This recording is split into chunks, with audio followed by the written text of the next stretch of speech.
പുതിയ general secretary ചർച്ചകളിലേക്ക് കടന്ന CPIM polit bureau യോഗം അല്പസമയത്തിനകം ചേരും. MA ബേബിയുടെയും അശോക് ദാവളയുടെയും പേര് സജീവ പരിഗണനയിലുണ്ട്. ബൽറാം നെടുങ്ങാടിയാണ് മധുരയിൽ നിന്ന് വിശദാംശങ്ങളുമായി ചേരുന്നത്. ബൽറാം, കേരള ഘടകത്തിന്റെ മനസ്സിലിരിപ്പ് എന്താണ് എന്നതാണല്ലോ ക്രൂഷ്യൽ. ഇപ്പോൾ ബംഗാൾ ഘടകം ബേബിയെ പിന്തുണയ്ക്കുന്നുണ്ട്. അവിടെ ഒരു പ്രധാനപ്പെട്ട ഘടകത്തിന്റെ പിന്തുണ കിട്ടിയിട്ടുണ്ട്. ഇനി കേരളത്തിന്റെ നിലപാട്, പ്രത്യേകിച്ച് മുഖ്യമന്ത്രി പിണറായി വിജയൻ എടുക്കുന്ന സ്റ്റാൻഡൊക്കെ വളരെ ക്രൂഷ്യലാണല്ലോ. ഇന്നത്തെ PB യോഗത്തിന് ശേഷം ഒരു വ്യക്തത വരുമോ? വിജയകുമാർ, അല്പസമയത്തിനകം തന്നെ ഈ പോളിറ്റ് ബ്യൂറോ യോഗം ചേരും. ഈ യോഗത്തിന്റെ അജണ്ട എന്നുള്ളത് ഇന്ന് ഇപ്പോൾ സംഘടനാ റിപ്പോർട്ടിലെ ചർച്ചകൾ പൂർത്തിയായിട്ടുണ്ട്. ആ ചർച്ചകൾക്കുള്ള മറുപടി തയ്യാറാക്കുക എന്നുള്ളതാണ്. എന്നാൽ ഇതോടൊപ്പം തന്നെ വരുന്ന പുതിയ കേന്ദ്ര കമ്മിറ്റി, പോളിറ്റ് ബ്യൂറോ എന്നിവ സംബന്ധിച്ചുള്ള അനൗപചാരികമായ ചർച്ചകൾ ഈ പോളിറ്റ് ബ്യൂറോ യോഗത്തിൽ ഉണ്ടാകും. നിലവിൽ വിജയകുമാർ സൂചിപ്പിച്ച പോലെ തന്നെ MA ബേബിയുടെ പേര് സജീവമായി തന്നെ ഉയർന്നു കേൾക്കുന്നുണ്ട്. കേരള ഘടകത്തിലെ ഒരു വിഭാഗം നേതാക്കളുടെ പിന്തുണ അദ്ദേഹത്തിനുണ്ട്.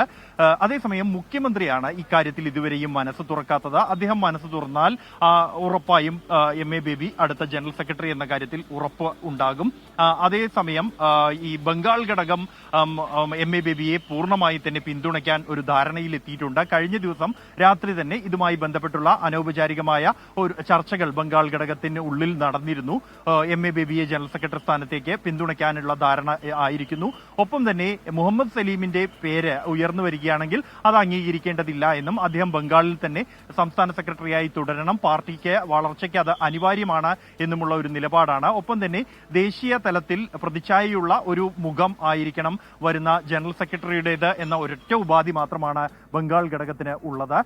ഒപ്പം തന്നെ അശോക് ദാവളയുടെ പേരും സജീവമായി തന്നെ ഈ ഘട്ടത്തിലും പരിഗണനയിലുണ്ട്. അദ്ദേഹം ദേശീയ തലത്തിൽ തന്നെ പ്രതിച്ഛായയുള്ള ഒരു മുഖം, ഒപ്പം തന്നെ മികച്ച സംഘാടകൻ എന്നുള്ളതാണ് അദ്ദേഹത്തിന് അനുകൂലമായ ഘടകമാകുന്നത്. കൂടാതെ കേരളത്തിൽ നിന്ന് തന്നെ ഒരു ജനറൽ സെക്രട്ടറി ഉണ്ടാകുന്നത് ഇതൊരു കേരള പാർട്ടിയായി ചുരുങ്ങുന്നു എന്ന വിമർശനത്തിന് മറികടക്കാൻ കഴിയുമെന്നും അശോക് ദാവളയുടെ പേരിനെ പിന്തുണയ്ക്കുന്ന നേതാക്കൾ വ്യക്തമാക്കുന്നുണ്ട്. ഇക്കാര്യത്തിൽ ഒരു അന്തിമ തീരുമാനത്തിലേക്ക്, ധാരണയിലേക്ക് ഇന്നത്തെ ചർച്ചകളിലൂടെ ഉയർന്നു വരും. അതിനുശേഷം നാളെ രാവിലെ ചേരുന്ന കേന്ദ്ര കമ്മിറ്റിയിലായിരിക്കും ഇതുമായുള്ള ബന്ധപ്പെട്ടുള്ള തീരുമാനത്തിലേക്ക് കാര്യങ്ങൾ കടക്കുക. ഒപ്പം തന്നെ പോളിറ്റ് ബ്യൂറോയിലെ പുതിയ അംഗങ്ങൾ അടക്കമുള്ള കാര്യങ്ങൾ സംബന്ധിച്ചുള്ള ചർച്ചകളും ഉണ്ടാകും. ഇതോടൊപ്പമാണ് ഈ പ്രായപരിധി എന്നുള്ളതുമായി ബന്ധപ്പെട്ടുള്ള ഒരു അന്തിമ തീരുമാനം. ആർക്കെങ്കിലും ഇളവ് നൽകേണ്ടതുണ്ടോ, കൂടുതലായി മുഖ്യമന്ത്രിക്ക് അധികമായി എന്നുള്ള കാര്യത്തിലും ഒരു അന്തിമ തീരുമാനത്തിലേക്ക് എത്തേണ്ടതുണ്ട്. ഇന്ന് നടന്ന ചർച്ചയിലും ഇക്കാര്യത്തിൽ വ്യത്യസ്തമായ അഭിപ്രായങ്ങൾ ഉയർന്നു വന്നിട്ടുണ്ട്. ഇത് ക്രോഡീകരിച്ചുകൊണ്ടുള്ള ഒരു മറുപടിയായിരിക്കും ഈ നാളെ നടക്കുന്ന യോഗത്തിന് മുന്നിൽ ഇന്ന് ചേരുന്ന പോളിറ്റ് ബ്യൂറോ തയ്യാറാക്കി അവതരിപ്പിക്കുക.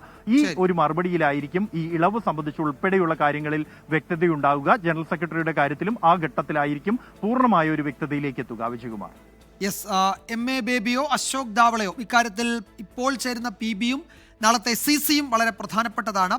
അതിൽ അന്തിമ ധാരണയിലേക്ക് എത്തുകയാണ്. ബൽറാം നെടുങ്ങാടിയാണ് മധുരയിൽ നിന്ന് വിവരങ്ങൾ നൽകിയത്.